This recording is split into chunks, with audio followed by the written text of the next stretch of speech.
नमस्कार दोस्तों। आज की कहानी है सबसे बड़ा सुख।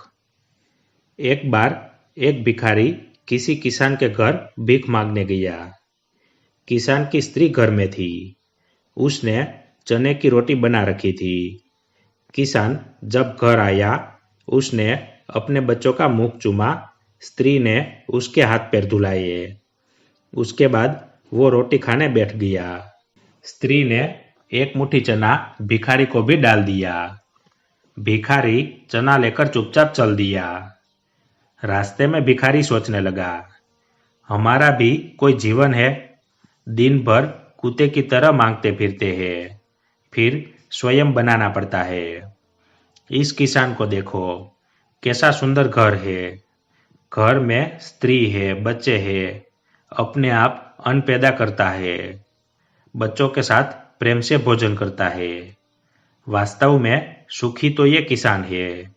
इधर वो किसान रोटी खाते खाते अपनी स्त्री से कहने लगा, काला बैल बहुत बूढ़ा हो गया है, अब वो किसी तरह काम नहीं देता। यदि कहीं से कुछ रुपयों का इंतजाम हो जाए तो इस साल का काम चले। साधुराम महाजन के पास जाऊंगा, वो ब्याज पर रुपये दे देगा। भोजन करके वो साधुराम महाजन के पास गया। बहुत देर चिरोरी विनती करने पर 1 रुपये सैकड़ा सूद पर साधु ने किसान को रुपये देना स्वीकार किया। उसके बाद एक लोहे की तिजोरी में से साधुराम ने एक थैली निकाली और गिनकर रुपये किसान को दे दिए।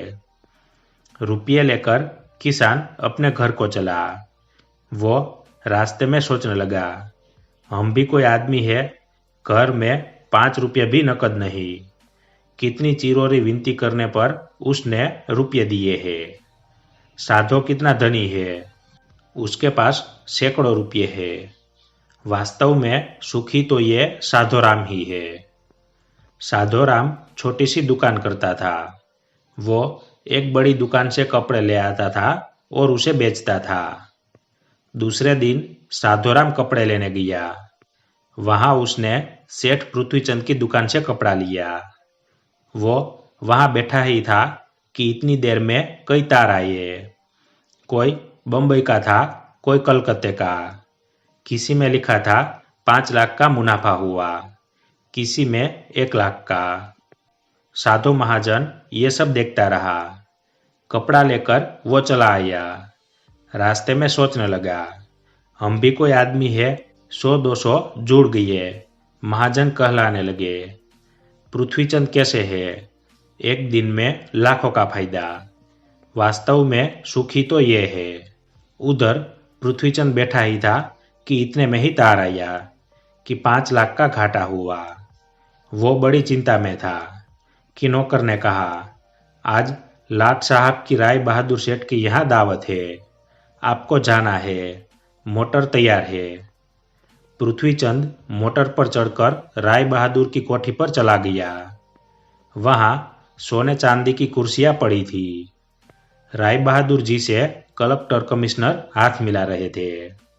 बड़े बड़े सेठ खड़े थे। वहां पृथ्वीचंद सेठ को कौन पूछता। वे भी एक कुर्सी पर जाकर कोने में बैठ गया। लाट साहब आए, राय बहादुर से हाथ मिलाया, उनके साथ चाय पी और चले गए। पृथ्वीचंद अपनी मोटर में लौट रहे थे।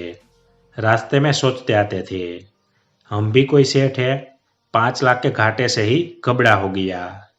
राय बहादुर का कैसा ठाठ है, लाट साहब उनसे हाथ मिलाते हैं। वास्तव में सुखी तो यही है। अब इधर लाट साहब के चले जाने पर राय बहादुर के सिर में दर्द हो गया। बड़े बड़े डॉक्टर आए, एक कमरे में वे पड़े थे। कई तार घाटे के एक साथ आ गए थे। उनकी भी चिंता थी। कारोबार की भी बात याद आ गई। वे चिंता में पड़े थे। तभी खिड़की से उन्होंने झांककर नीचे देखा, एक भिखारी हाथ में एक डंडा लिए अपनी मस्ती में जा रहा था। राय बहादुर ने उसे देखा और बोले, वास्तव में तो सुखी यही है। इसे न तो घाटे की चिंता है और न मुनाफे की फिक्र। इसे लाट साहब को पार्टी भी नहीं देनी पड़ती है। सुखी तो बस यही है। दोस्तों, संतोष सबसे बड़ा सुख है, क्योंकि जिसके पास जितना ज्यादा है वो उतना ही अधिक अशांत है। दरअसल ऊपर वाले ने जितना हमें दिया है उतना भी इस दुनिया में बहुतों को नसीब नहीं। धन्यवाद।